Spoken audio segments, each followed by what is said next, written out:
Yang terhormat dan kita semua takdimi pembina sekaligus pengasuh Pondok Pesantren Nurul Hayah Dr. Kiai Haji Ja'far Atayar LCMA. Yang terhormat dan kami ucapkan selamat datang kepada Profesor Dr. Andes Haji Toto Sutarto Gani Untari MPD selaku Pembina Pendidikan Pondok Pesantren Nurul Hayah, yang alhamdulillah pada kesempatan pagi hari ini bisa bertemu kembali setelah sekian lama beliau tidak kesini. Mudah-mudahan nanti kita mendapatkan ilmu yang bermanfaat dari beliau.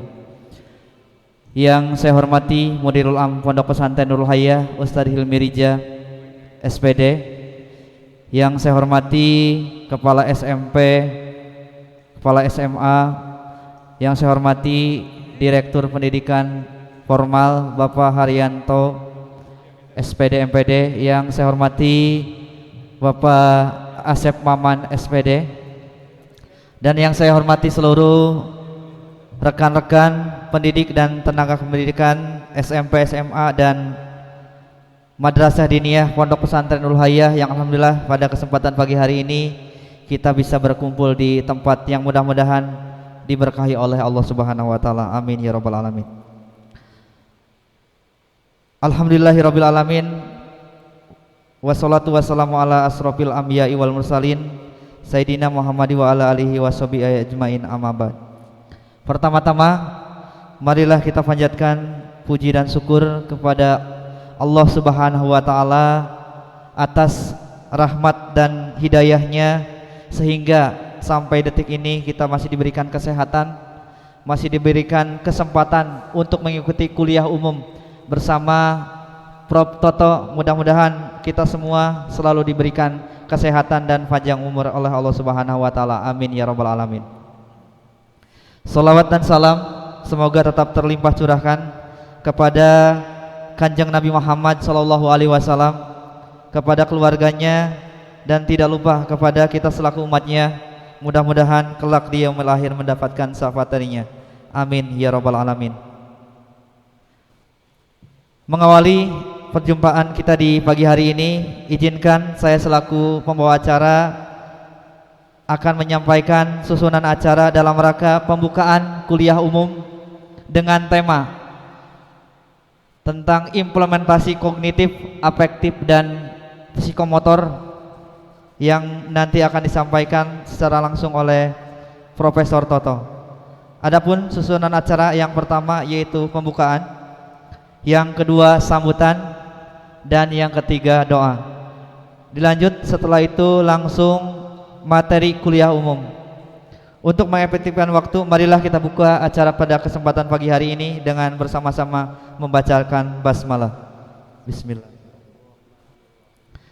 Berlanjut ke acara yang kedua yaitu menyanyikan lagu wajib Indonesia Raya. Pada para hadirin dimohon untuk berdiri.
Hadirin dimohon untuk duduk kembali.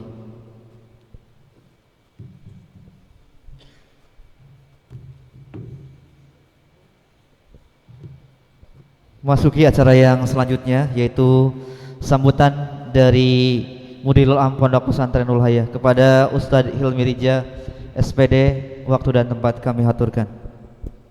Bismillahirrahmanirrahim.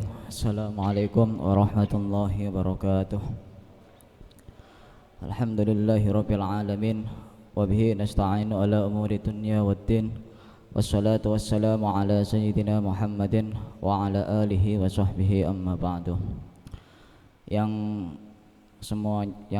terhormat pengasuh Pondok Pesantren Nurul Hayah Dr. Ki Haji Ja'far At-Thoyar, yang terhormat pemateri pada pagi hari ini Profesor Dr. Toto Sutarto Gani Utari MPD, yang terhormat Kepala SMP, yang terhormat Direktur Formal, yang terhormat Kepala SMP dan Kepala SMA, dan yang kami hormati jajaran pegawai Pondok Pesantren Nurul Hayah. Alhamdulillah, pada kesempatan pagi hari ini kita diberi kenikmatan oleh Allah Subhanahu wa taala. Kita diberi anugerah oleh Allah Subhanahu wa taala berupa kenikmatan yang sangat besar, kenikmatan yang sangat agung, yaitu pada saat ini kita sama-sama masih bisa mengabdikan diri kita semuanya untuk menjalankan proses pendidikan atau menjalankan amanah yang sangat agung dari Rasulullah SAW, yaitu kita mengajarkan dan ada yang diajarkan. Dan pada kesempatan pagi hari ini, alhamdulillah, kita kedatangan tamu yang agung, dan namanya beliau sudah sering kita dengarkan. Begitupun juga keilmuan ataupun pengalaman beliau tidak diragukan lagi oleh kita semuanya. Dan alhamdulillah pada pagi hari ini beliau Profesor Dr. Toto hadir di antara kita, akan memberi materi yang insya Allah materi ini akan sangat bermanfaat bagi diri kita semuanya khususnya dan bagi para pesantren Nurul Hayah. Dan saya berharap kepada teman-teman pendidik mulai dari jajaran pendidikan formal, non formal, yaitu madrasah diniyah, pendidikan lembaga pendidikan Al-Quran, untuk menyimak dan mendengarkan, jangan sampai terlewatkan sedikit dari materi beliau yang kita lupakan, karena ini sangat penting dan jarang terjadi. Itu mungkin cukup sekian dari saya. Saya minta maaf kalau ada salah, dan saya minta maaf pribadi kepada Profesor Dr. Toto. Mungkin saya agak grogi sedikit ketemu dengan beliau karena dari kemarin malam Prof. Dr. Toto mau datang. Saya pikir orangnya seperti apa, saya belum pernah ketemu. Apakah orangnya itu killer atau gimana? Saya lihat titelnya saja udah menakutkan. Tapi ternyata alhamdulillah orangnya santai, terus kemudian nyaman untuk dilihat. Mungkin beliau ada termasuk orang soleh, mukanya wajahnya bersinar. Itu mungkin cukup sekian dari saya. Ihdinas siratal mustaqim. Wassalamualaikum warahmatullahi wabarakatuh. Terima kasih kepada Muridul Am Pondok Pesantren Nurul Hayah yang telah memberikan sambutan. Lanjut sambutan yang kedua, yaitu dari Direktur Pendidikan Formal kepada Bapak Haryanto. Waktu dan tempat kami haturkan.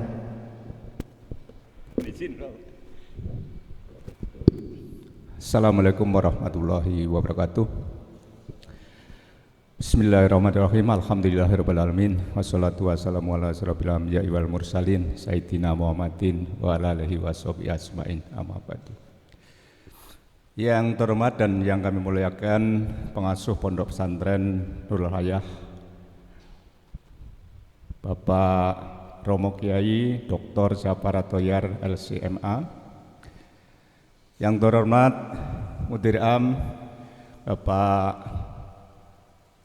Ilmi Risha, SPD LC, yang terhormat narasumber kita pada pagi hari ini, yaitu Bapak Profesor Dr.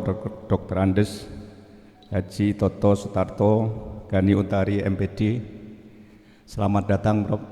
Ya, mudah-mudahan bisa melaksanakan amanat yang sangat mulia pada hari ini dan memberikan kemanfaatan yang besar bagi kita semua. Yang terhormat Doktor, yang terhormat Bapak Asep Maman SPD, yang kami hormati, ya mohon maaf karena baru kenal, baru ketemu. Iya, jadi senior saya berarti. Ya, beliau adalah Direktur Pendidikan Formal terdahulu, ya berarti pendahulu kami. Mudah-mudahan nanti saya bisa belajar dengan beliau. Iya. Yang terhormat Kepala SMP SMA Nurul Hayah dan Dewan Guru beserta karyawan yang hadir pada pagi hari ini, yang terhormat dari Kepala MTS, ya sudah datang belum? Kepala MTS belum datang ya. Kemudian SMP SMA Nurul Al-Khoriyah belum datang juga. Ya, sebenarnya kita mengundang tiga lembaga, Prof. Ya, ini dari sini sendiri, kemudian Nurul Hayah 2. Kemudian juga yang dari Al-Khoriyah, tapi yang dari luar ini mohon maaf belum bisa hadir. Bapak Ibu yang kami hormati, puji syukur alhamdulillah kita panjatkan puji syukur kehadirat Allah Subhanahu wa taala atas segala limpahan rahmat, taufik dan hidayahnya, sehingga pada hari ini kita bisa berjumpa dengan narasumber kita yang luar biasa, yaitu Profesor Dr. Andes Toto Sutarto Gani Utari MPD, yang nanti akan memberikan pencerahan ya kepada kita semua terkait dengan implementasi kognitif, afektif, dan psikomotor. Sholawat dan salam semoga terlimpahkan pada Rasulullah Shallallahu Alaihi Wasallam yang senantiasa kita nantikan syafaatnya di yaumil akhir nanti. Bapak Ibu yang saya hormati, materi pada hari ini sangat baik ya, terutama untuk teman-teman dari pendidik atau pengajar ya di SMP dari 3 lembaga ini, yaitu tentang implementasi kognitif, afektif, dan psikomotor. Ini menjadi tugas Bapak Ibu di dalam mengantarkan anak didik kita untuk membekali ya 3 ranah ini menjadi bagian terpenting dari tugas yang mulia dari Bapak Ibu ini. Untuk itu, sebagaimana pesan dari Mudirul Am tadi, ikuti dengan seksama, ikuti dengan baik, karena ini menjadi bagian ya tugas pokok Bapak Ibu selaku pendidik atau pengajar. Ya, bagaimana implementasinya? Ya, terutama ini kita berada di posisi perubahan, ya, pada era perubahan. Dari era kurikulum 2013 yang sebenarnya ini belum tuntas ya kita laksanakan. Ya, kemudian pemerintah sekarang ini sedang mempersiapkan kurikulum merdeka atau kurikulum prototipe. Ya, kebetulan hari ini kita bersama dengan narasumber yang luar biasa, sehingga Bapak Ibu jangan sungkan-sungkan nanti untuk bertanya, menanyakan hal-hal yang terkait dengan bagaimana implementasi kognitif, kemudian afektif, dan psikomotor. Ya, jadi sebagaimana tugas Bapak Ibu di dalam melaksanakan pembelajaran, ada 3 ranah, 3 aspek yang perlu dikembangkan di dalam pembelajaran. Baik itu pembelajaran di dalam kelas dan juga di dalam kegiatan-kegiatan pembiasaan maupun kegiatan ekstrakurikuler. Jadi tepat sekali ini tema kita pada pagi hari ini untuk memberikan pencerahan dan sekaligus penjelasan terkait dengan apa yang seharusnya kita lakukan. Ya. Kalau kita melihat tema yang akan disampaikan adalah implementasi, berarti bagaimana penerapannya, di dimensi pengetahuannya bagaimana, ya kognitifnya bagaimana. Sepintas tadi saya baca dari materi yang ada di depan Bapak Ibu, dari 3 ranah itu akan terurai jelas, ya masing-masing dimensi, masing-masing aspek ada bagian-bagiannya. Ya, jadi sekali lagi ya kami ingatkan pada Bapak Ibu, mari kita ikuti dengan seksama materi yang akan disajikan oleh Profesor Toto ini. Ya, ini yang sangat penting dan sangat bermanfaat bagi Bapak Ibu semua di dalam melaksanakan tugas pembelajaran. Saya kira tidak terlalu banyak yang perlu kami sampaikan ya, karena nanti Profesor Toto akan menyajikan yang lebih detail lagi ya, agar waktunya longgar ya, monggo nanti kita serahkan sepenuhnya kepada beliau untuk menyampaikan materi ini.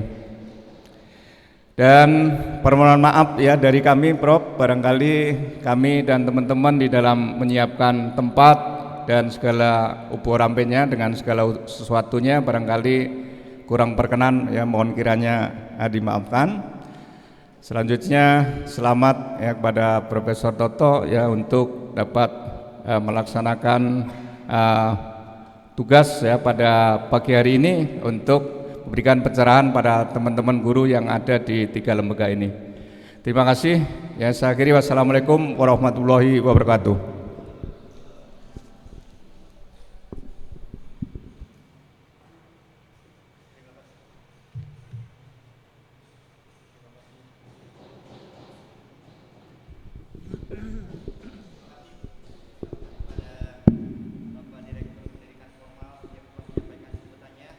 Lanjut ke acara yang terakhir, yaitu acara penutup.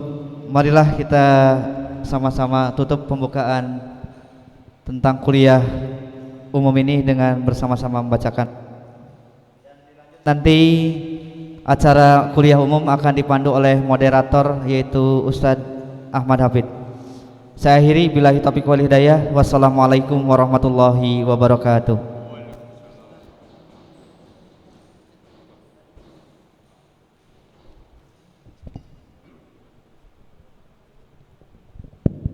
Bismillahirrahmanirrahim. Assalamualaikum warahmatullahi wabarakatuh. Alhamdulillahilladzi akramana bi kitabihi wa syarafana bi khitabihi wa ja'alana min ansarihi wa ahzabihi. Allahumma shalli wa sallim ala habibina sayyidina wa maulana Muhammadin wa ala alihi wa sahabatihi wa man tabi'ahum bi ihsanin ila yaumiddin, amma ba'du. Yang kami hormati pengasuh pembina Pondok Pesantren Nurul Hayah Dr. Kiai Haji Ja'far At-Thoyar LCMA wa ahlihi, semoga Allah panjangkan umur beliau dalam keadaan sehat walafiat. Yang kami hormati orang tua kami Profesor Dr. Kiai Haji kebiasaan sambutan Kiai Haji ya. Kiai bagi saya itu kiai beliau gitu ya. Ya, Kiai Haji Dr. Andes Profesor Toto Sutarto Gani Utari MPD ya, yang akan insya Allah menyampaikan materi tentang implementasi kognitif, afektif, dan psikomotor pada hari ini. Direktur Pendidikan Formal Bapak Haryanto, Mudir Am, dan semua Dewan Guru yang tidak bisa kami sebutkan satu persatu. Baiklah, untuk menyingkat waktu, sedikit mungkin perkenalan sekilas tentang beliau yang akan menyampaikan materi di pagi hari ini. Beliau ini adalah satu saja kalau dari saya orang soleh ya. Orang soleh itu berarti selalu didoakan setiap sholat. Ya, kalau orang selalu didoakan setiap sholat pasti doanya makbul gitu ya. Itu. Jadi beliau ini adalah guru besar pendidikan biologi di Universitas Pasundan Bandung. Beliau sudah lama berkecimpung di dunia pendidikan, yang sebelumnya sebenarnya dokter ya, ya beliau itu S1-nya dokter, kemudian beralih berpindah haluan ke pendidikan Mungkin dokternya kurang menarik atau bagaimana, saya kurang tahu. Nanti mungkin beliau cerita. Ya. Baik, untuk menyingkat waktu, langsung saja kami serahkan waktu sepenuhnya kepada beliau. Falyatafaddal masykura.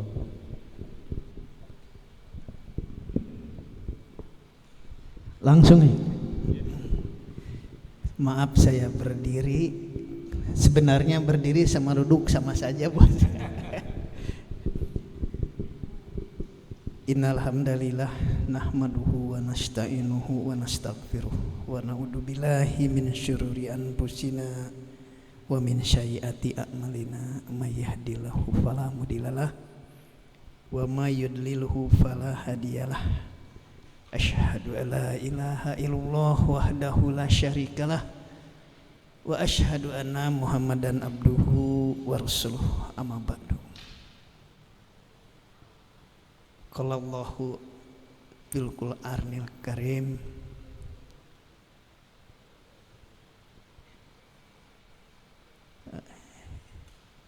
innal ladzina kafaru sawa'un alaihim a'andartahum am lam tundirhum la yu'minun. Khatamallahu ala qulubihim wa ala sam'ihim wa ala absarihim gisawatu wa lahum adabun adzim. Baik, itu pembukaan dari saya. Sedikit saya mau memperbaiki isu yang barusan diperdengarkan oleh semua yang berbicara. Tapi saya sangat berharap memang semuanya juga berharap seperti itu, ingin jadi orang soleh. Tapi sudah didoakan tadi, alhamdulillah, pasti semuanya mengaminkan. Kemudian juga tadi dikemukakan, jadi saya pernah juga sekolah di Fakultas Kedokteran dulu pada saat sedang kuliah S2 pendidikan, ya. Jadi begitu lulus S2-nya, Fakultas Kedokterannya juga lulus. Tapi dulu kalau kita kuliah di perguruan tinggi swasta harus ujian negara. Nah, saya karena sudah S2, waktu itu S2 masih langka. Loh, saya sangat bersyukur menjadi seorang pendidik, dan saya tidak akan melanjutkan karir dokternya karena saya sudah lebih mencintai dunia pendidikan. Akhirnya saya tidak ujian negara, tapi dokternya dokter swasta. Jadi kalau sekarang mau minta obat atau minta tolong sama saya untuk diobati corona, ya pasti nggak punya obatnya. Ya. Oke, kita lanjut. Kemudian memang nama saya itu panjang sekali, tapi ada orang yang hanya menyebut saya itu Sutarto saja, ya, supaya gampang. Kemudian ada yang menyebutnya hanya Toto saja, lebih gampang lagi. Ya, karena kalau panjang susah sekali menghafalnya. Nah, ini ditambah lagi Gani Utari, ya, apalagi kalau sekarang ditambah dengan Haji. Ya, ini cita-cita saya sejak kecil kalau ngaji di Tajuk. Ya, saya kelahiran Majalengka. Kalau ngaji di Tajuk itu, kalau Pak Haji yang menerangkan, khusyuk sekali saya mendengarkannya. Jadi saya cita-cita tuh dari kecil itu ingin jadi haji. Jadi yang paling sering dicantumkan detailnya adalah haji. Ya. Kemudian akhirnya saya juga sekolah sampai tamat menjadi dokter. Kalau lihat detailnya jajar begini, berarti saya ini tukang sekolah. Ya, jadi saya ingin terapkan amanah dari Rasul, ya, belajar sampai akhir hayat. Ya. Oke, jadi kalau manggil saya jangan dari ujung sana sampai ujung sini. Ya, gak akan hafal. Apalagi kalau mau nyebut begitu belum selesai saya sudah belok. Ya, namanya belum selesai disebut, sayanya sudah belok. Jadi cukup panggil saja Pak Toto. Senang saya. Apalagi Asep ini murid saya, Pak Asep ini, Ustadz Asep. Panggilnya sama saya Abah. Ya, hampir seluruh dosen yang sudah akrab dengan saya panggilnya Abah. Lebih senang lagi saya dipanggil Bapak. Ya, tidak pandang itu nenek-nenek, tidak pandang itu anak TK, anak PAUD, manggilnya Abah. Bahkan ada orang yang tidak tahu nama saya, taunya Abah. Jadi kalau nanya rumahnya Bapak Doktor, Bapak Profesor Doktor Toto Suharto di mana? Bingung dia. Yang mana? Yang orangnya seperti ini gini. Oh, Abah itu. Jadi mereka taunya Abah. Ya. Oke, kemudian tadi sudah dijelaskan ini adalah home base saya mengajar. Saya dosen tetap di Lembaga Layanan Pendidikan Tinggi. Ya, dulu Kopertis namanya. Ya, sekarang Lembaga Layanan Pendidikan Tinggi yang ditempatkan atau diperbantukan di Universitas Pasundan pada program studi pendidikan biologi FKIP. Begitu kalau menjelaskan ini. Dan saya diberikan anugerah profesor guru besar pada pendidikan biologi, mata kuliahnya biologi sel. Ya.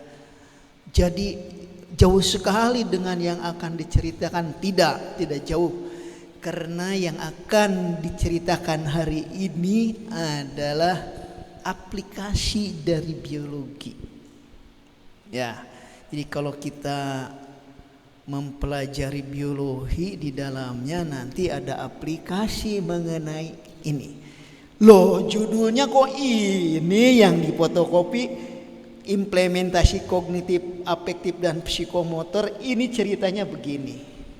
Saya kirimkan materi ini ya ke Pak Asep, Ustadz Asep SPD. Ya, saya kirimkan ini, tapi belum ada undangan. Kalau nanti ini materinya sudah saya siapkan, tapi sampai detik terakhir saya tidak ada pemberitahuan bahwa mau ini, karena di undangannya ya seminggu yang lalu di undangannya judulnya adalah mengenai karakter. Tapi tidak usah khawatir, semua yang tadi diharapkan juga nanti terkejar. Kalau kita bicara karakter, maka ilmu pendidikan semua kebabat. Ya, kenapa? Karena hasil akhir dari sebuah pendidikan adalah karakter. Oke, jadi nanti berangkatnya dari karakter. Nah, oke, kita lanjutkan dulu ini. Ini alamat saya. Ini alamat Bandung. Tapi saya juga sudah ada alamat Kuningan.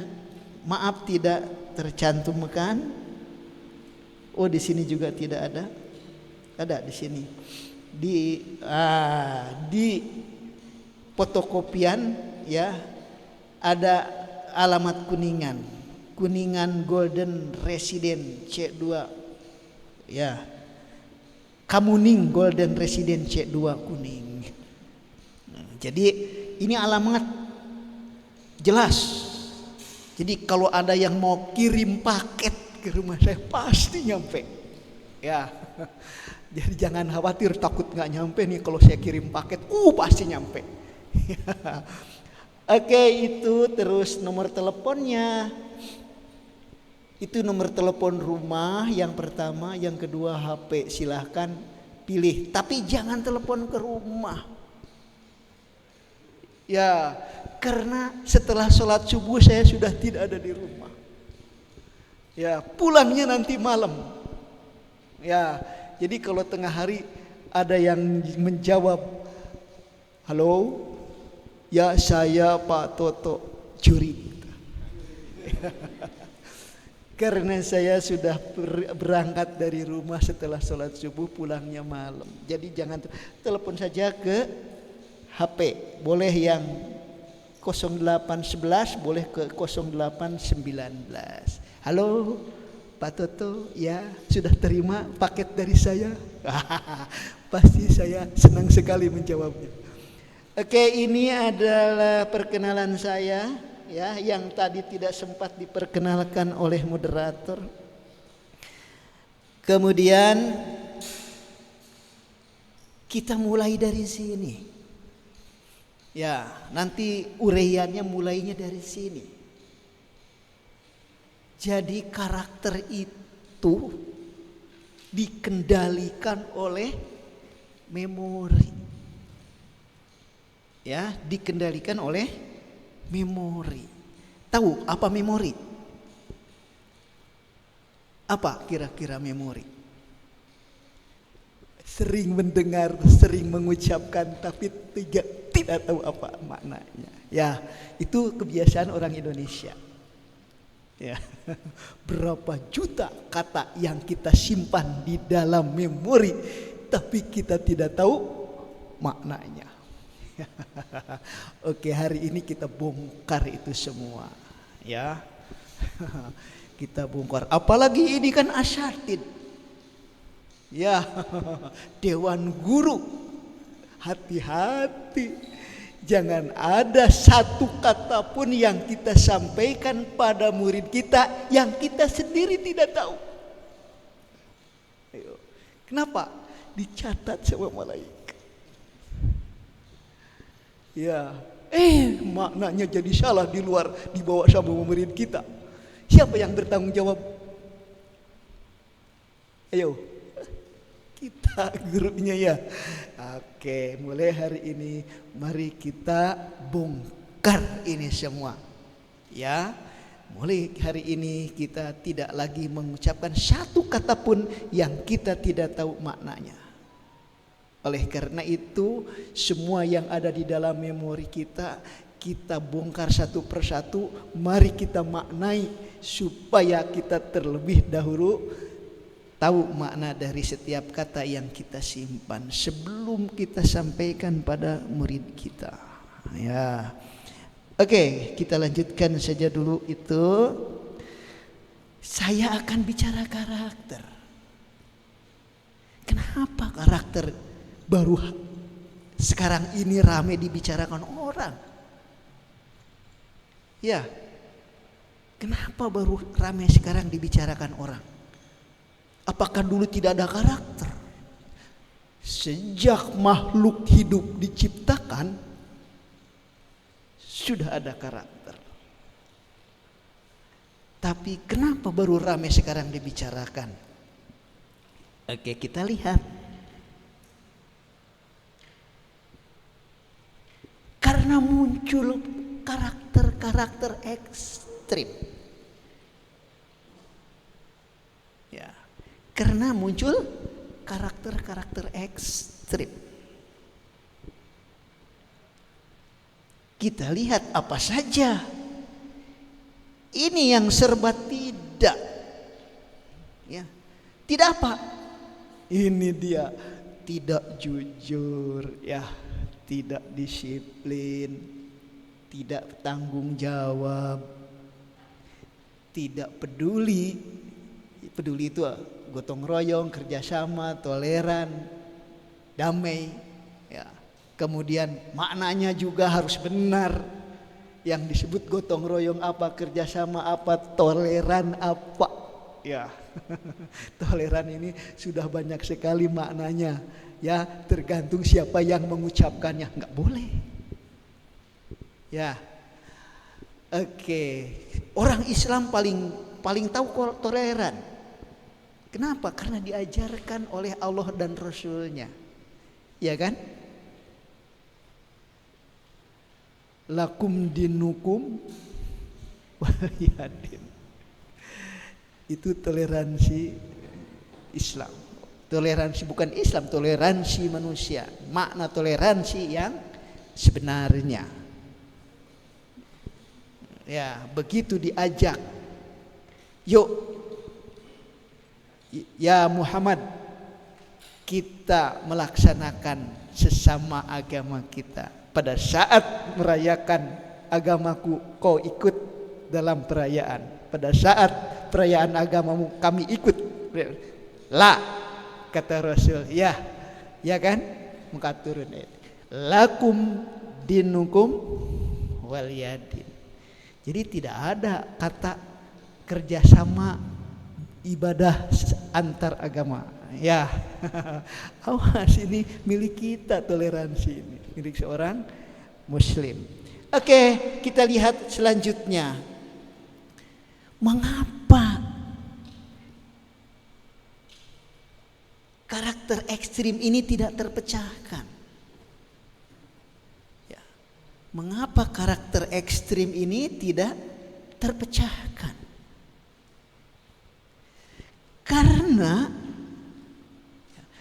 Karena yang diketahui atau yang bisa diucapkan atau yang sering didengar hanya jenis dari karakter.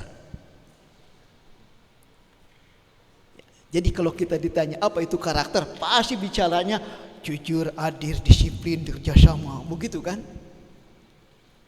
Ya, kalau ditanya karakter. Jadi apa itu karakter? Mari kita lihat.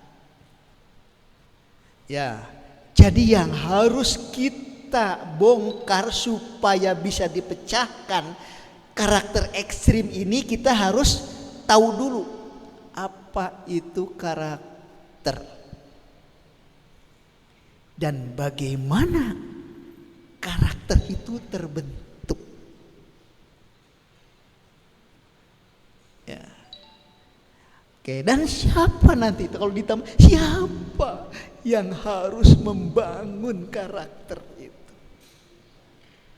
Ya, oke, kita lanjut. Kalau sudah saya informasikan ini sekitar karakter yang kita hadapi saat ini, maka kita mulai melihat di bawah ini karakter. Ya. Yang sering kita dengar adalah ini, ya, jujur, adil, produktif, menerima pendapat orang lain, kerjasama, disiplin, peduli, itu peduli, ya, telunjuknya mungkin kelebihan, peduli lingkungan, mandiri, dan yang lainnya, karena masih banyak, ya. Karakter sering disebut ini. Tapi coba kita lihat. Saya yakin semua setuju yang ada di kolom lebar ini yang sebelah kanan itu adalah perilaku. Setuju? Setuju tidak? Oke. Jadi ini adalah perilaku. Ya, perilaku ada pada setiap orang. Mungkin ada yang memiliki hanya satu. Tadi sudah disebutkan ini adalah apanya karakter ini? Jenis karakter. Mungkin ada yang hanya punya satu jenis karakter. Ada yang 2, ada yang 3, ada yang 8 dan seterusnya. Itu adalah perilaku. Apakah perilaku ini datang dengan sendirinya pada setiap orang? Tidak. Jadi jangan percaya pada orang yang mengatakan laduni. Ya, oh itu ilmu laduni. Gak ada. Tidak ada perilaku yang datang tiba-tiba atau dengan sendirinya pada orang-orang. Tiba-tiba saya sedang tidur, seperti cahaya jatuh ke dalam kepala saya. Begitu bangun saya hafal Quran semuanya. Wadul kata orang Sunda. Ya. Bohong. Ya.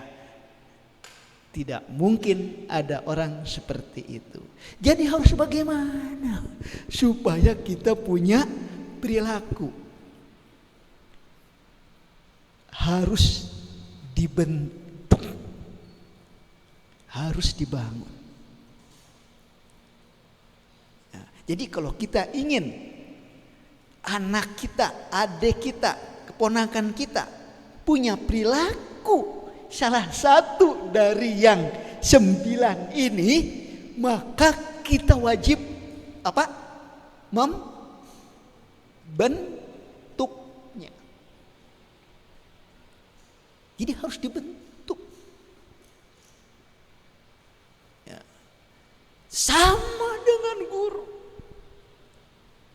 ustadz, kiai, muridnya ingin jadi seorang yang adil, harus dibentuk.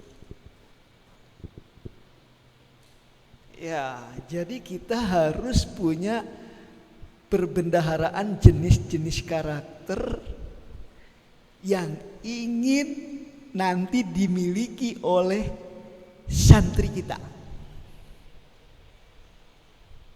Ya, kemudian kita bentuk. Caranya bagaimana? Caranya orang yang akan dibentuk itu harus belajar. Jadi membentuk karakter seseorang itu harus belajar. Ya, harus belajar. Oke, ini mulai masuk ke tugas kita yang sebenarnya. Ya, nanti bagaimana belajar, apa itu belajar dan seterusnya, masuk nanti ke dalam kognitif afektif psikomotor.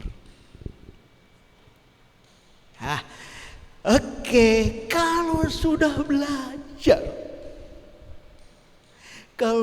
belajar, nanti perilaku di orang tersebut akan bagaimana? Maka perilaku di orang tersebut akan permanen. Tahu permanen? Permanen itu tetap. Tidak bisa berubah. Ya. Tidak bisa dihilangkan. Nah loh, kalau kita membangun atau membentuk perilaku yang tadi di atasnya pakai tidak, ya, maka seumur hidup di anak tersebut akan ada perilaku itu. Terus di mana catatannya? Gak usah cari catatan di luar, tanya ke malaikat. Pasti malaikat tidak akan pernah terlewat satu kata pun yang kita simpan di dalam memori. Dari hasil mana? Terutama hasil pembentukan di dalam kelas.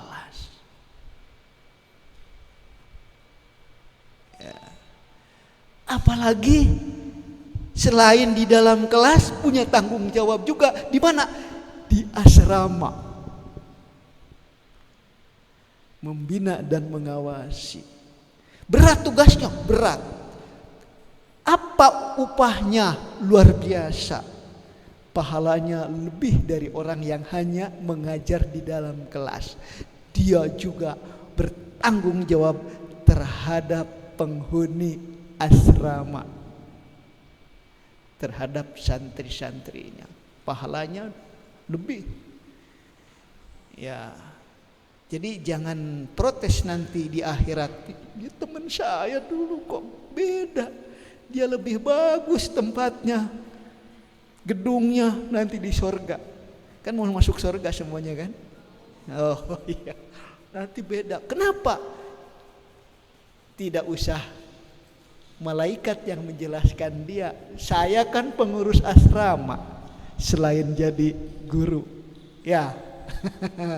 Oh iya, kelebihanmu itu dari saya. Ya, oke. Jadi perilaku yang terbentuk hasil belajar itu nanti permanen, tidak bisa berubah. Astagfirullahaladzim. Kalau kita membangun perilaku yang tidak tadi, ya. Oke, kalau sudah permanen maka kita boleh mengatakan bahwa perilaku itu disebut karakter. Oke, jadi tugas orang belajar itu dia harus membangun karakter-karakter di dalam dirinya. Apa saja ini jenis-jenisnya? Ya. Nah, mulai sekarang kalau ada orang bertanya, apa yang disebut karakter? Maka jawablah seperti ini. Perilaku permanen yang muncul pada seseorang. Ya, kenapa tidak disebutkan belajarnya? Kenapa tidak disebutkan mendidiknya? Kenapa tidak disebutkan mengajarnya? Karena yang namanya belajar bisa pakai guru, bisa tidak. Ya, bisa dia belajar sendiri.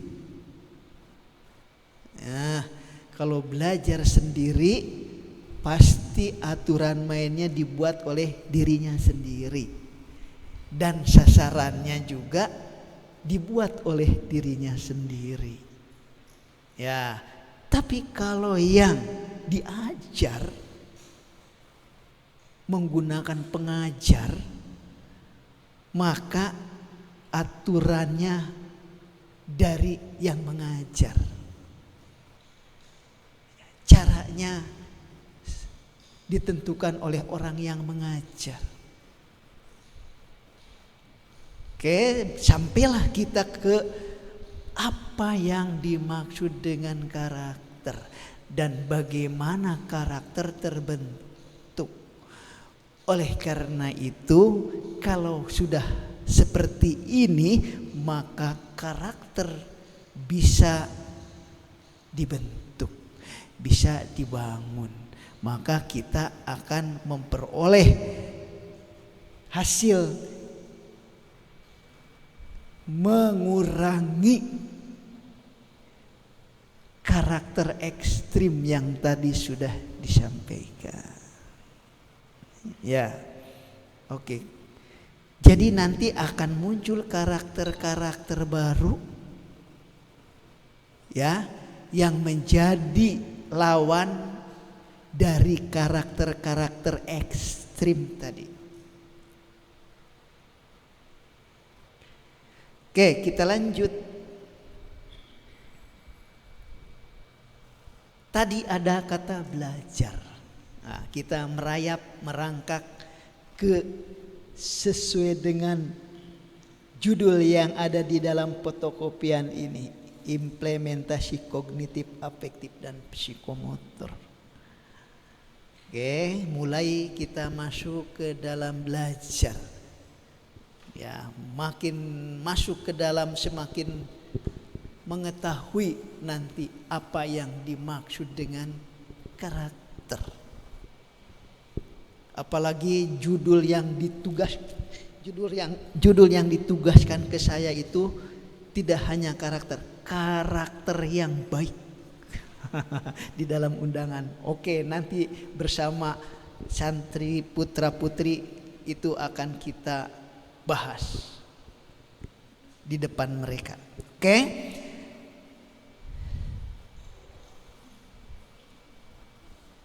Apa itu belajar?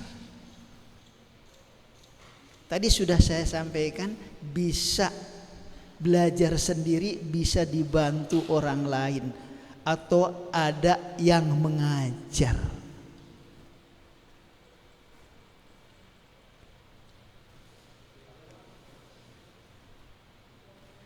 Ya, belajar. Jadi belajar itu kalau kita ambil atau kita tarik garis dari yang sudah saya jelaskan adalah dimulai dari adanya informasi. Ya, adanya informasi. Ya. Jadi belajar itu dimulai dari adanya informasi. Kemudian nanti itu informasi akan masuk ke dalam tubuh kita. Tapi itu informasi yang namanya belajar, bisa saja informasinya positif, bagus. Tapi bisa juga informasinya negatif, jelek. Perilaku yang akan terbentuknya bagus atau jelek. Jadi kalau orang belajar, ya, kalau orang belajar nanti perilakunya akan muncul di orang tersebut, bisa positif, bisa negatif. Sayangnya kalau hanya belajar, sayangnya orang yang belajar ini tidak bisa membedakan mana yang positif, mana yang negatif. Ya.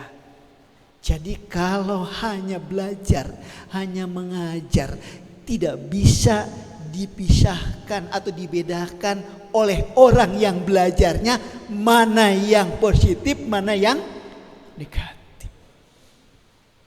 Sulit dia membedakan. Jadi perilakunya bisa saja dia negatif, bahkan cenderungnya negatif. Negatif saja yang dilakukannya. Ya, apalagi kalau sudah menjadi karakter. Kenapa? Karena permanen. Ya, permanen. Kalau yang negatif permanen di orang tersebut, bayangkan. Ya, goyang ini. Nurul Hayah juga mungkin goyang. Ya, kalau santrinya, ya,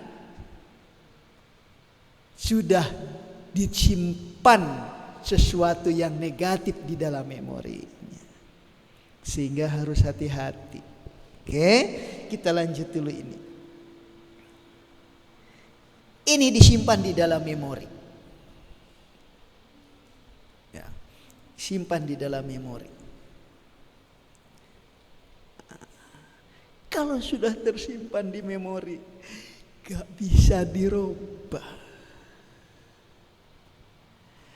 Tidak bisa dihapus. Ya. Yang bisa merubah dan menghapusnya hanya tambang plastik. tambang plastik. Caranya bagaimana? Ikat di atas itu tambang plastik, buat lingkaran sedikit, masukkan kepala, loncat. Hilang nyawanya, maka hilang karakternya. Ya, jadi hanya kematian yang bisa menghilangkan karakter. Hanya kematian yang bisa menghilangkan semua yang sudah tersimpan di dalam memori. Jadi kita harus sangat hati-hati membangun atau membentuk perilaku. Dimulai dari mana? Dimulai dari menyimpan pola perilakunya di dalam memori. Oke, kita lanjut.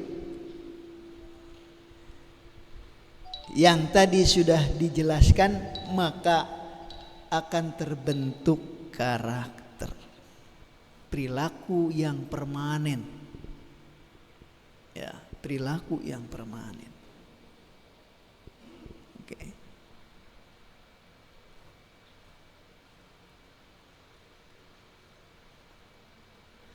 Oke, perilaku yang kita lihat dulu perilaku. Jadi tadi informasi sudah masuk di dalam memori, itu di memori nanti dibangun pola-pola perilakunya. Seperti apa? Nanti kita nyampe ke hal itu. Dibangun pola-pola perilakunya. Jadi memori ini yang bertanggung jawab terhadap perilaku-perilaku yang keluar dari dirinya. Dan yang bertanggung jawab terhadap pola-pola memori adalah informasi. Yang bertanggung jawab pada informasi adalah yang membawa informasi tersebut. Di antaranya adalah kita, termasuk saya, seorang pendidik. Jadi kita harus hati-hati menjadi pembawa informasi yang akan membangun memori, yang akan membangun pola-pola perilaku dalam memori, yang akan membangun karakter pada setiap individu yang kita ajar, kita didik. Oke, kita lihat ya, memori mengendalikan perilaku. Jadi tidak ada perilaku yang tidak ada polanya di dalam memori. Semua perilaku pasti ada polanya di dalam memori.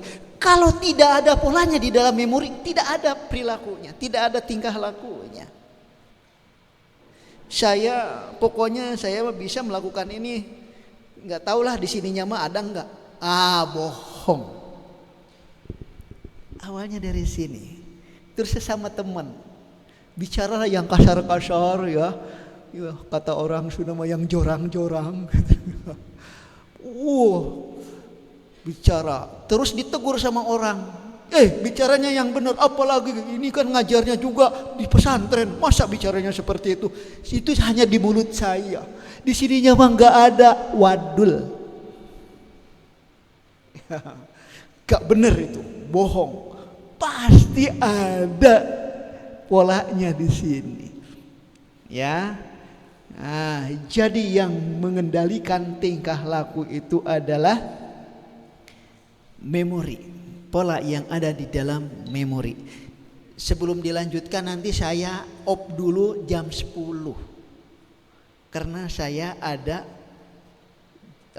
tugas yang tidak bisa tidak ditinggalkan nanti. Kita nanti setelah selesai masuk lagi ya.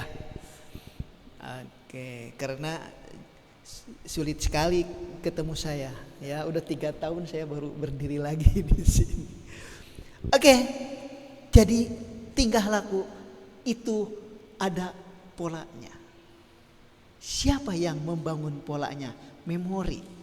Siapa yang mengisi memorinya? Informasi. Siapa yang bawa informasi? Bisa dirinya sendiri, bisa orang lain. Siapa orang lain itu? Terutama kita yang memang profesinya sebagai orang yang membawa informasi, membangun perilaku, membentuk perilaku. Oke, kita lanjut. Jadi yang paling penting harus kita bangun adalah memorinya. Ya. Yang penting kita bangun adalah memorinya. Tadi kalau memorinya positif, maka positif perilakunya. Ya. Kalau negatif, negatif perilakunya. Bagaimana kalau positif dan negatif? Anggar, kan matematik bagaimana? Min kali plus? Negatif kali positif, hasilnya apa? Negatif. Jadi jangan mencampur adukan yang hal dengan yang batil, yang hak dengan yang batil. Ya, jadi itu luar biasa. Allah ya kemudian diungkapkan oleh ahli matematik. Ya, ahli matematiknya siapa?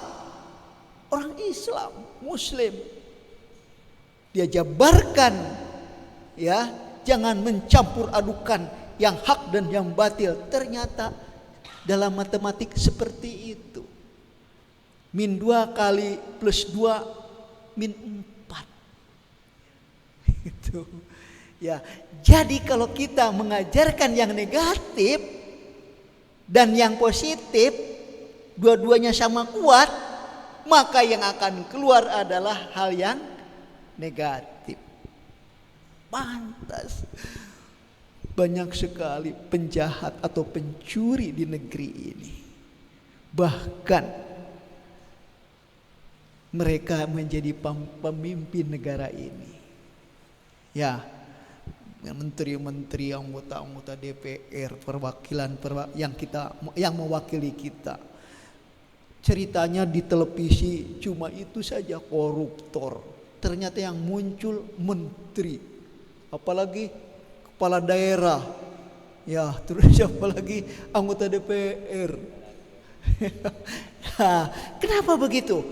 Itu di dalam pikirannya tadi negatif dan positif sama kuat. Siapa yang memasukkannya? Guru, asatid. Ya, hati-hati ini. Oke, jadi yang paling penting yang harus kita bangun adalah memorinya. Mari kita lihat di mana ini adanya. Di dalam otak. Makanya tadi saya sampaikan bahwa kalau orang menjadi sarjana biologi pasti dia pintar di dalam dunia pendidikannya. Ya, seperti para SPD di sini, ya, SPDI. Yang lulusannya apalagi dari biologi. Ini Bapak Ustadz Asep Maman SPD biologi, ya, pasti pinter dia ilmu pendidikannya. Kalau dia sering menggali apa yang pernah dipelajarinya, makin lama semakin banyak yang disebutnya itu asimilasi. Asimilasi apa?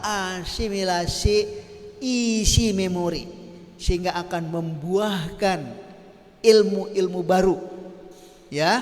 Ilmu-ilmu baru yang berkaitan dengan berbagai macam hal. Di antaranya adalah mengenai pendidikan. Kenapa? Adanya di dalam otak. Oke, jadi ini yang harus kita garap terlebih dahulu. Oke, bagaimana tadi sudah saya sampaikan bagaimana proses belajar, ya, bagaimana caranya informasi itu masuk dalam tubuh kita, dan dari mana informasi itu. Sudah dijelaskan tadi, informasi itu pasti dari luar, ya, informasinya pasti dari luar, dari lingkungan,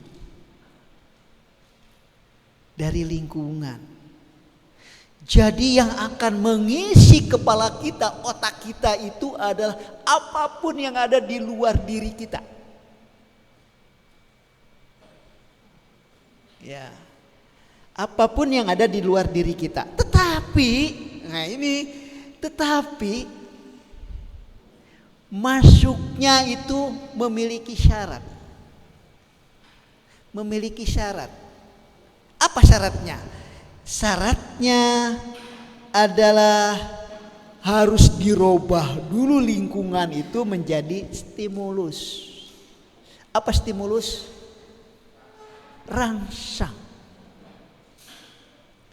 Jadi lingkungan yang bisa masuk ke dalam memori itu adalah lingkungan yang sudah dirubah menjadi rangsang atau stimulus. Ya. Jadi tugas seorang pendidik, tugas guru, tugas ustadz, ya, untuk membuat apa yang ada di lingkungannya menjadi masuk ke dalam memori, maka yang pertama tugasnya adalah bagaimana caranya yang akan disampaikannya itu menjadi stimulus, menjadi rangsang. Ya. Oke, kemudian itu stimulus atau lingkungan yang sudah jadi stimulus, yang sudah menjadi rangsang, itu akan diterima oleh reseptor. Apa reseptor? Penerima rangsang. Ya, akan diterima oleh penerima rangsang. Apa reseptornya? Reseptornya adalah panca indera. Ya, panca indera. Jadi ada 5 indera dalam tubuh kita yang tugasnya untuk menerima rangsang. Beda dengan ikan. Ikan mah ada 6. Ya, ada indera ke-6. Apa? Lateral line. Kau coba lihat kalau ketemu dengan ikan, di sampingnya ini ada garis. Ya, ada garis di sisiknya, itu sisiknya itu ada garis. Itu adalah indera ke-6-nya. Untuk menerima goncangan air. Ya, jadi deras lemahnya gerak air itu diterima oleh lateral line atau garis tengah yang ada pada ikan. Kalau kita ingin mempunyai kemampuan untuk merasakan derasnya air, silahkan buat sendiri. Ya, garis di samping sini. Gitu. Ya, nanti seperti apa yang di bintang-bintang berkekuatan luar biasa itu yang Atlantik ada katanya dia mah orang dalam air, punya kekuatan yang luar biasa. Ya, syaratnya dia harus mempunyai lateral line. Jadi dia buat lateral line sendiri mungkin. Ya. Oke, kita hanya 5. Disebutnya panca indera. Ya, disebutnya panca indera. Indera yang pertama adalah apa ini? Mata untuk melihat. Indera kedua, telinga untuk mendengar. Indera ketiga adalah hidung untuk mencium. Indera keempat adalah kulit. Kulit di seluruh permukaan tubuh kita. Tugasnya untuk meraba. Indera kelima adalah lidah untuk mengecap, untuk ngaletakan. Mengecap kan, ngaletakan mengecap ya. Ya. Jadi 5 indera inilah yang bertugas untuk menerima informasi dari lingkungan yang sudah dirubah menjadi rangsang. Ya. Kemudian dibawa oleh sistem saraf sensoris indera. Jadi di setiap indera itu ada saraf, untaian-untaian saraf yang siap menerima informasi.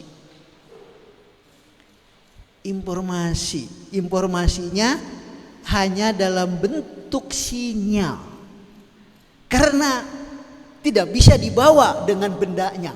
Jadi tidak mungkin ini apel terlihat masuk ke dalam sini. Ya. Jadi hanya dalam bentuk sinyal. Luar biasa. Siapa ini yang mengatur seperti ini? Orang Islam yang hanya bisa menjawab Allah Subhanahu wa ta'ala. Ya. Yang seperti ini kemudian nanti disebutnya sunatullah. Ya. Ya, sunatullah adalah satu unsur dari ilmiah. Siapapun tidak bisa merubah ya atau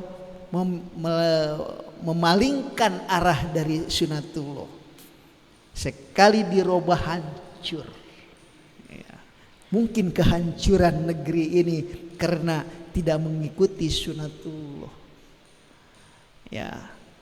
Apa di antaranya yang sering kita ucapkan, hanya bisa mengucapkan dan bisa mendengarkan, la in syakartum la ajidanakum ya wala in kafartum inna adzabil syadid. Nah, adzabil syadid ini yang sedang kita terima. Ya. Oke, kita teruskan. Sistem saraf sensoris indera dibawa kemana ini? Dibawanya ke dalam otak. Dibawa ke dalam otak. Ternyata itu untuk sampai ke otak banyak terminalnya. Ada yang disebut inti sel saraf. Kemudian nanti ada yang disebut dendrit, axon dan seterusnya ya. Baru sampai ke dalam otak. Di otak disimpan di daerah, kalau pakai bahasa ini daerah frontalis, di daerah depan, occipitalis, parietalis dan seterusnya. Ini orang biologi tahu, apalagi kalau pernah kuliah di fakultas kedokteran. Ya. Di otak disimpan. Di mana? Itu kalau kita beli otak, ya, kalau kita beli otak, ya, itu suka kelihatan yang rengkol-rengkol gitu kan ya, muncul rengkol-rengkol gitu ya, kayak gambar itu, ya, nggak suka diperhatikan nggak kalau makan otak? Ada rengkol-rengkol. Itulah tempat menyimpan informasi. Ya, setiap orang sama, nggak ada yang beda. Nggak percaya? Silakan. 2 orang laki-laki, 2 orang masuk ke kamar mandi masing-masing bawa kampak. Sampai di kamar mandi bawa kampak dibelah. Ya, terlihat sama bentuknya, semuanya seperti itu. Tidak ada beda. Jadi fitrahnya semua sama. Lantas beda perilakunya itu tadi sudah dibahas. Bedanya perilakunya karena informasinya berbeda-beda. Ya, oke, kita lanjut saja ini dulu. Sampainya di otak, maka disimpan dalam bentuk memori. Ya, memori. Simpanan informasi. Ya, simpanan informasi. Oke, memori ini ada 3 macam. Ada 3 macam memori. Yang pertama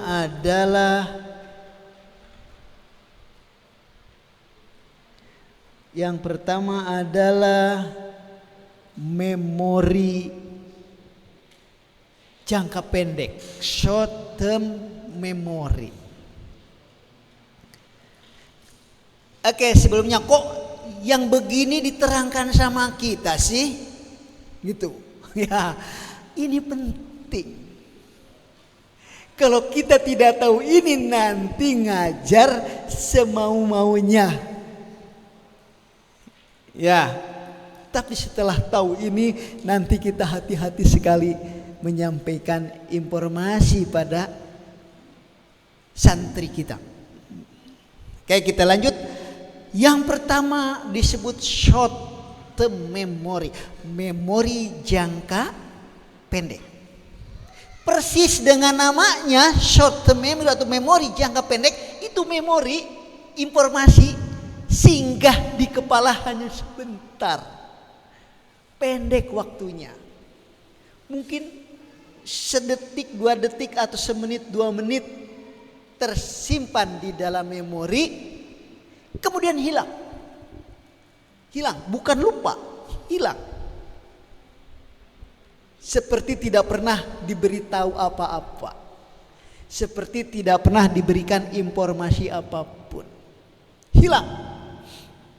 Atau digunakan 1 kali untuk menjawab stimulus, setelah itu hilang. Prosesnya begini,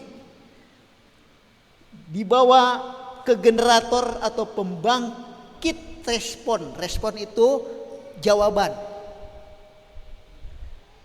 Ya, dikirim ke generator atau pembangkit respon atau pembangkit tanggapan.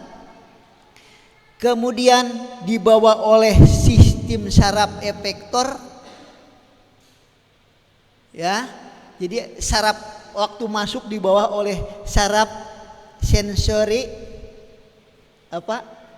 indra, keluar dibawa oleh sistem saraf efektor. Untuk apa? Untuk menjawab rangsang, stimulus. Ya. Setelah diterima, setelah diberikan atau digunakan untuk menjawab, kemudian hilang. Hilang, bukan lupa, hilang. Itu short term memory. Ada yang seperti itu, ada. Makanya dijelaskan. Ya, ada. Loh, kalau begitu kita kan butuhnya yang lama tersimpan. Gitu. Maka kita bisa robah itu informasi sebelum menjadi short term memory, dirubah menjadi long term memory, memori jangka panjang. Ini tugas kita. Kita membangun memori-memori jangka panjang pada murid-murid kita, tapi yang positif. Ya, atau dia mampu membedakan mana yang positif, mana yang negatif. Ya, long term memory, memori jangka panjang. Ini memori kalau sudah terbentuk, Tidak ada yang mampu merubah. Tidak ada yang mampu menghapus. Ya, karena nggak ada yang ngirim tip ke dalam otak kita. Tidak ada yang mengirim penghapus ke dalam otak kita. Tidak ada yang mengirim keyboard untuk mendelete memori kita. Jadi kalau sudah jadi memori jangka panjang, sudah tersimpan di dalam memori tersebut, selamanya ada. Ya, seumur hidup ada. Yang bisa menghilangkannya hanya apa? Tambang plastik. Ya, jadi hanya kematian yang bisa menghilangkan memori jangka panjang. Ya, kemudian itu memori jangka panjang sama seperti tadi, kalau digunakan dikirim dulu ke generator atau pembangkit respon atau tanggapan, kemudian dibawa oleh sistem saraf efektor dan kemudian dijadikan respon terhadap stimulus. Nah, jadi kalau kita bisa menjawab, kalau kita bisa mempraktekkan, kalau kita bisa memperlihatkan sama orang, itu yang kita gunakan harus memori jangka panjang, long term memory. Hanya masih ada 30 menit. Oke. Hanya long term memory ini tidak semuanya bisa digunakan untuk menjawab tidak semuanya bisa langsung digunakan untuk menjawab rangsang. Ya. Tidak semuanya bisa digunakan untuk menjawab stimulus. Kenapa begitu? Karena kemungkinan ada long term memory yang jarang digunakan. Atau long term memorinya baru terbentuk. Atau sudah berjubel di dalam kepala kita yang memiliki ciri yang mirip dengan yang terbentuk hari itu. Atau memang sudah berjubel informasi-informasi yang tersimpan di dalam memorinya, di dalam otaknya. Oke, kita lihat yang pertama. Oh, itu long term memorinya baru terbentuk. Begitu ditanya, dia begini dulu. Sebentar. Langsung bisa menjawab. Ada yang begitu kan? Itu kemungkinan memorinya atau long term memorinya baru terbentuk, sehingga harus dipanggil dengan upaya yang keras. Atau yang begitu kemungkinan terlalu lama tidak digunakan, sehingga kita butuh berpikir. Biasanya kan sambil pegang kepala begini kan, sebentar, gitu ya. Ya, mungkin terlalu lama tidak digunakan. Ya. Atau mungkin di dalam memorinya sudah ada informasi seperti itu yang memiliki ciri mirip. Atau mungkin di dalam kepalanya sudah berjubel informasi. Sudah berjubel di dalam memorinya informasi, sehingga sulit sekali untuk memanggil. Bukan corona.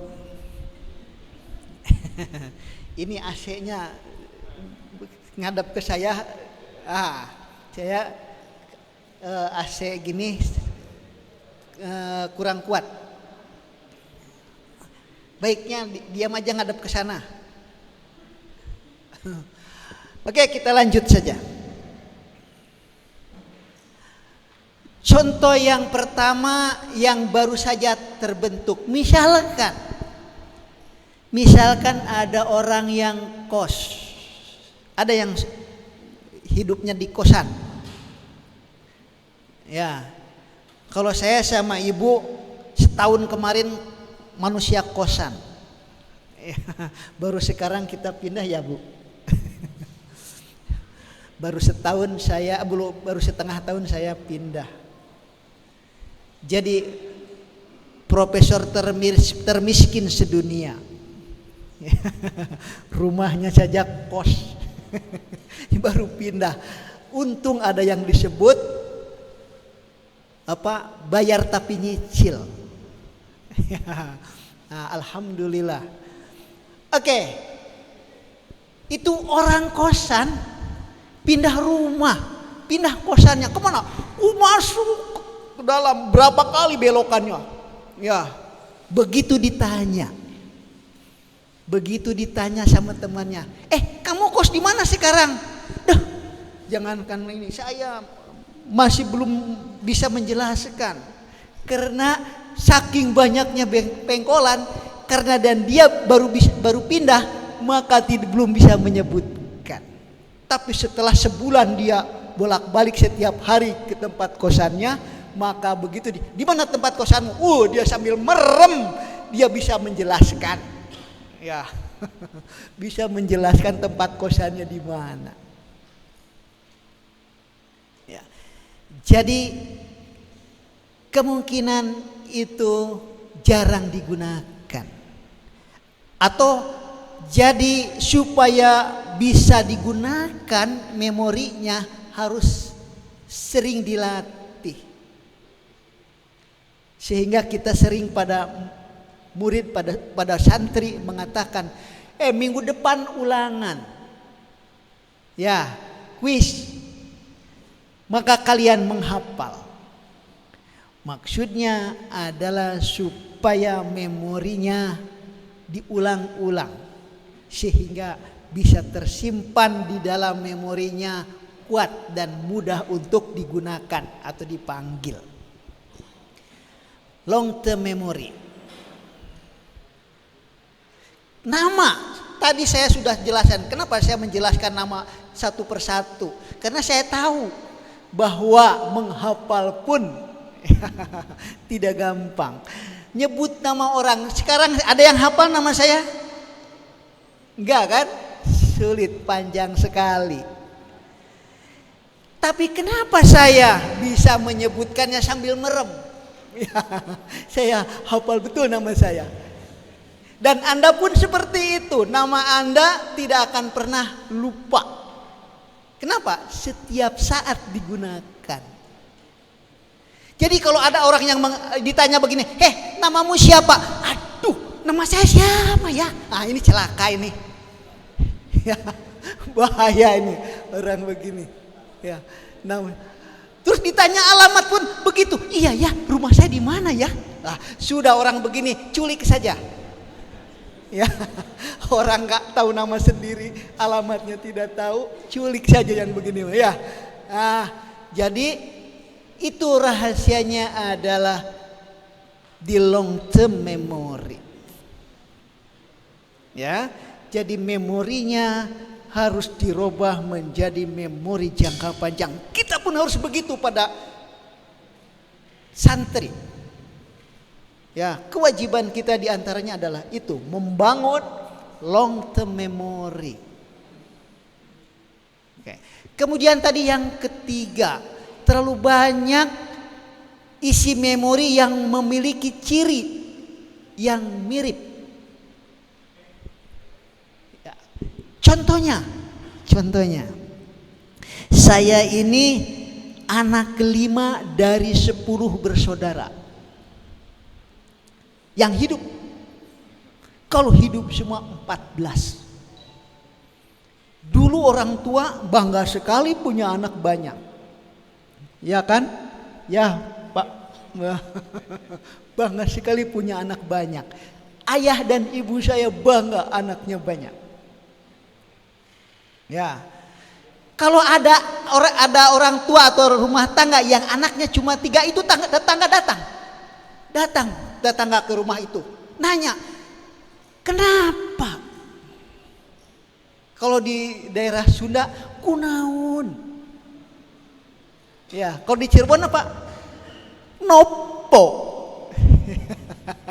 Kenapa gitu ya. Jadi tetangga datang, dianggapnya sakit orang yang hanya punya anak 3. Ya, tapi sekarang kalau ada orang yang anaknya lebih dari 3, tetangga datang. Apa-apaan? Nanaunan. Sekarang seperti itu. Ya, ini juga nanti masuk ke dalam karakter, pembentukan karakter. Ya, oke. Kita sedang bercerita saya anak kelima. Ya, laki-lakinya 6. Semuanya ganteng-ganteng. Wah, siapa lagi yang memuji kalau tidak diri sendiri? Ya. Itu ibu saya. Kalau mau manggil anaknya yang ada di depannya sedang ngadep ke sana, atau walau bahkan sedang ngadep ke sini, dia ini siapa namanya? Maka dipanggil dari anak yang pertama, apalagi namanya semua hampir mirip. Dari 6 itu, Nono, Toto, Dodo, Jojo, Yoyo, Koko. Ya, karena wajahnya semuanya ganteng-ganteng, jadi mirip semuanya, mirip sekali. Dipanggil, Nono. Oh, diam aja dia. Toto, diam aja. Dodo, diam aja. Yoyo, baru dia, Yami. Yo, sini. Baru tahu bahwa ini adalah Yoyo namanya. Ya, karena banyaknya simpanan di dalam memori yang cirinya mirip. Ya, jadi sulit untuk dipanggil long term memorinya. Tapi tetap ada. Yang keempat, ya, long term memory yang sulit dipanggil juga adalah yang sudah berjubel di dalam kepalanya informasi yang tersimpan. Ini biasanya dimiliki oleh orang yang disebut profesor. Ya, kan sering kita mendengar profesor mah linglung, ya, pelupa. Bener, itu bukan lelucon, bener. Kenapa? Karena di kepalanya sudah berjubel. Berapa buku yang sudah ditulisnya? Berapa halaman lagi, halamannya saja ya susah untuk diingat. Berapa makalah yang sudah ditampilkannya? Berapa jurnal yang sudah dibuatnya? Berapa seminar yang sudah dilakukan di luar negeri, di dalam negeri? Berjubel. Ya, sehingga sulit sekali memanggil memori yang ada di dalam kepalanya. Bahkan yang baru keluar susah masuk lagi. Ya, susah masuk lagi yang sudah keluar. Seseleket, susah, penuh di sini. Ya, contohnya jangan orang lain, saya aja.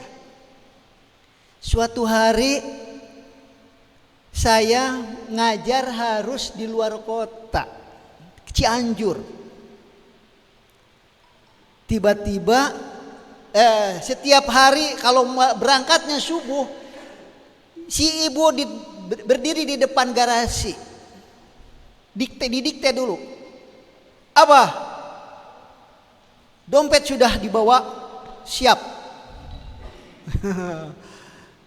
Laptop siap. Terus, oke, silakan maju. Udah jalan sampai Ciranjang, cokor tiris. Loh, kok kaki saya masih pakai sendal jepit. ternyata tidak ke absen. Itu salah satu contohnya. Contoh yang kedua, saya ini yang selalu saya gunakan untuk menjadi contoh di dalam menyampaikan masalah ini. Mobil saya itu selalu mobilnya kecil. Bukan karena saya suka mobil kecil, tapi uangnya cukupnya hanya beli untuk mobil kecil. Yang tadi profesor termiskin sedunia. Apa mobilnya? Karimun. Kan ringan, ya. Selalu disimpan di depan pintu gerbang fakultas. Suatu hari begitu saya datang, saya 5:30 sudah ada di kampus. Paling telat 6:30. Bahkan biasanya yang buka pintu gerbang bukan satpam, saya. Ya. Hari itu kok sudah dibuka nih pintu gerbang. Begitu masuk mau parkir di tempat yang biasa, kata satpam, "Prop, parkirnya tidak boleh di sini hari ini." Kenapa? Mau digunakan untuk kegiatan kemahasiswaan. Oke, kata saya. Di mana? Di sana. Oh, sekitar 50 meter. Oke, terus parkir di sana. Saya melakukan kegiatan di kampus itu. Kemudian jam 3 saya keluar karena ada tugas di kampus lain. Ya, begitu keluar dari pintu gerbang EPIP, aduh, saya nggak bawa mobil ya. Mobilnya nggak ada. Kemudian ya udahlah, saya mau naik angkot. Pergi ke pinggir jalan menyegat angkot. Nggak datang-datang ini angkot. Saya mau ngambil mempersiapkan uang untuk bayar angkot. Bukan bawa dompet, kunci mobil. Loh, kuncinya ada, mobilnya nggak ada. Berarti mobil saya hilang. Saya lari tunggang langgang ke tempat satpam. Satpam, mobil saya hilang. Mobilnya tidak ada, kuncinya ada. Satpamnya pada tertawa. Saya marahin, selesaikan ini persoalan, kok ditertawakan? Bukan, Prof, mobil profesor parkirnya. Oh ya, saya ingat. Stop, jangan cerita sama orang lain. Gitu. Jangan cerita sama orang lain. Ya, tapi yang namanya dilarang malah diceritakan. Besoknya saya masuk kantor lagi, orang-orang sudah pada tertawa. Nanti kita pindahkan mobilnya yuk, katanya. Kan tinggal ngangkat, pindah. Ringan. Oke, jadi di dalam kepala sudah berjubel. Kadang-kadang hal-hal seperti itu tidak ingat. Ya, dipanggil lagi baru ingat. Oke, itu long term memory. Long term memory. Memori jangka panjang. Itu long term memory tadi sudah saya katakan, kalau sudah tersimpan dia tidak akan bisa hilang atau tidak bisa dirubah. Akan ada selamanya, permanen. Tapi tidak pernah digunakan. Tidak pernah dipakai. Maka sulit memanggilnya. Tapi ada. Sulit memanggilnya. Kemudian memori seperti itu disebut forgotten memory atau memori lupa. Ya, memori lupa. Jadi karena tidak pernah digunakan, maka lupa. Ini sudah pernah saya ceritakan di sini. Saya ceritakan kembali, kenapa? Saya yakin lupa. Masih mending lupa.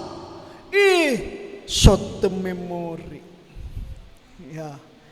Kalau short term memory itu masuk telinga kiri, sini, keluar telinga kanan, masih mending. Ada yang tersaring. Ini masuk telinga kiri, mantul. Masuk telinga kanan, mantul. Jadi sedikit pun tidak ada yang tersaring. Ya.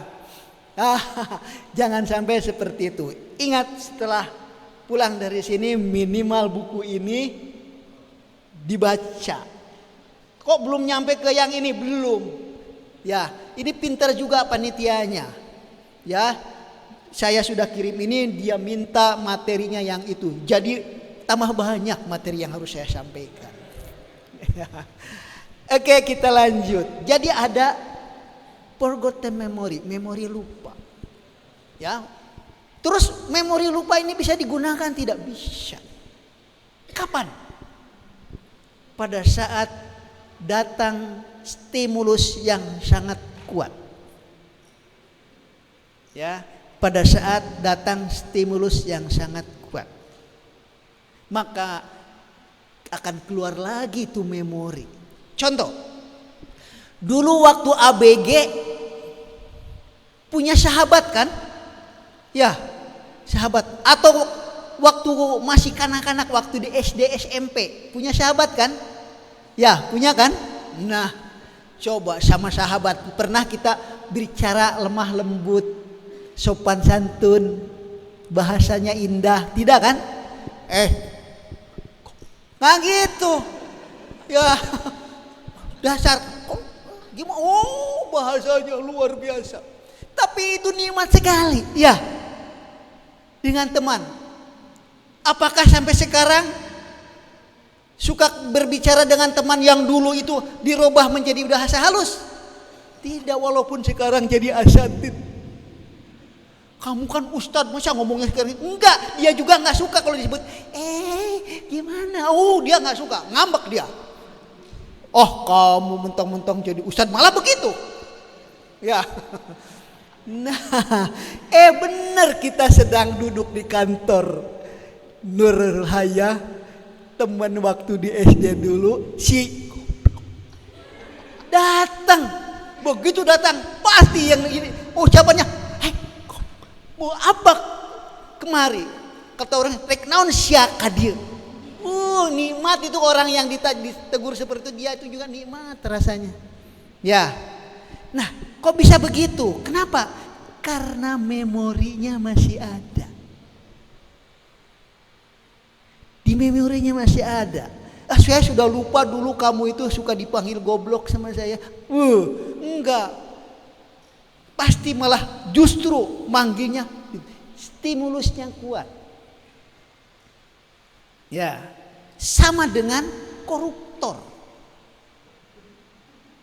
Koruptor itu punya memori. Dia itu waktu diangkat dulu itu karena orang baik.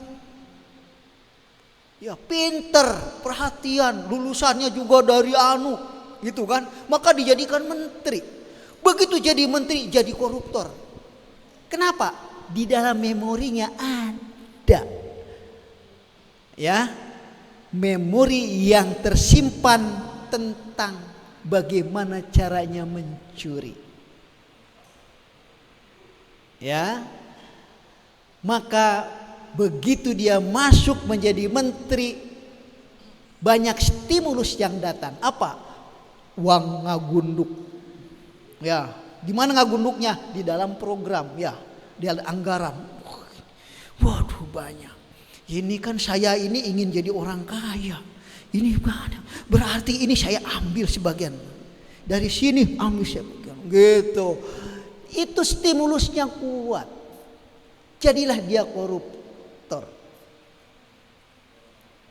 Setelah tertangkap baru dia sadar. Ya, baru dia sadar. Setelah sadar, apakah kemudian hilang perilaku itu? Tidak, akan tetap di sini. Bahkan kemungkinan akan lebih jahat lagi.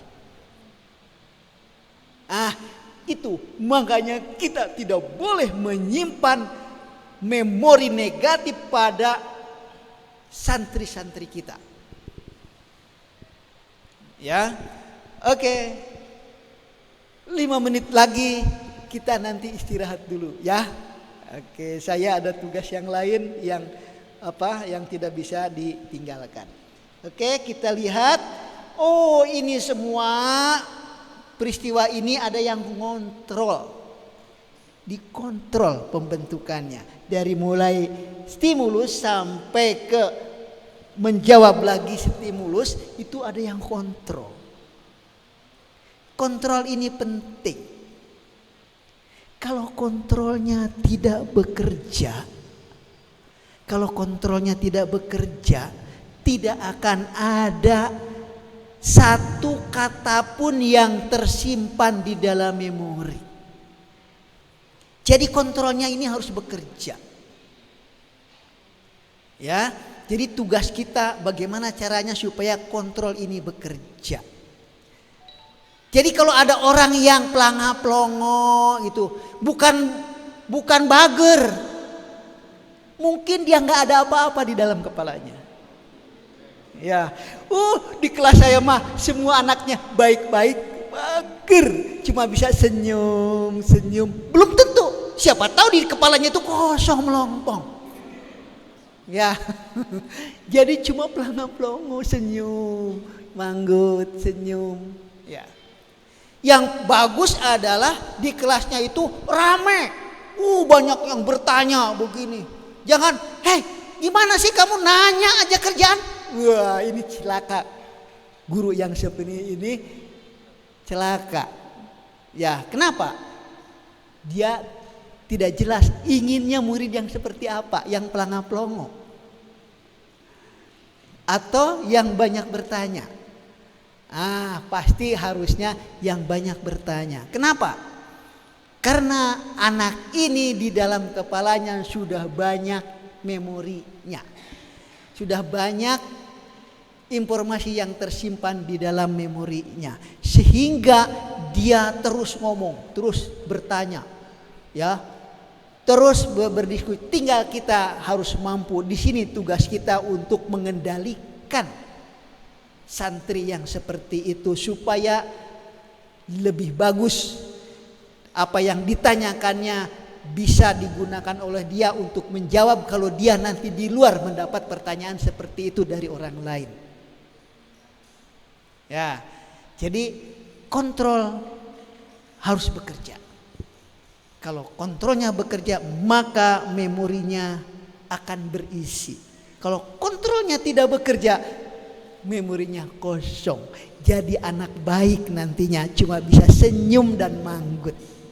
Ya, oke. Kemudian siapa yang mengendalikan kontrol? Ternyata yang mengendalikan kontrol itu adalah harapan. Ya, harapan.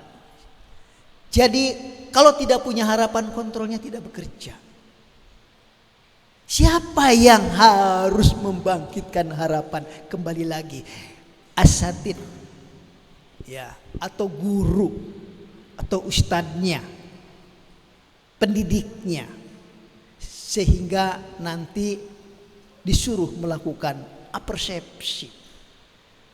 Ya. Atau di sini tadi harapan salah satunya adalah tugas kita merubah tadi lingkungan menjadi stimulus. Ya, supaya muncul harapan-harapan dari setiap santrinya. Oke, kita tutup dulu sampai di sini ya, karena orang yang ada di Jakarta tidak bisa menghentikan Zoom-nya. Maka saya untuk sementara akan off dulu dari sampai di mana? Sampai harapan ya. Kita masuk lagi nanti kapan? Ya. Oke, kalau saya beres jam 11 bisa masuk lagi jam 11. Kalau belum ya setelah duhur. Ya. Makin ramai nanti ceritanya. Ya. Jadi jangan pulang. Ya, rame. Sampai tadi kan ada yang kehilangan mobil ya. Kemudian ada yang cuma pakai sendal capit ya. Nanti makin rame. Jadi jangan pulang ya. Kita nanti masuk lagi. Billahi taufik wal hidayah. Assalamualaikum warahmatullahi wabarakatuh.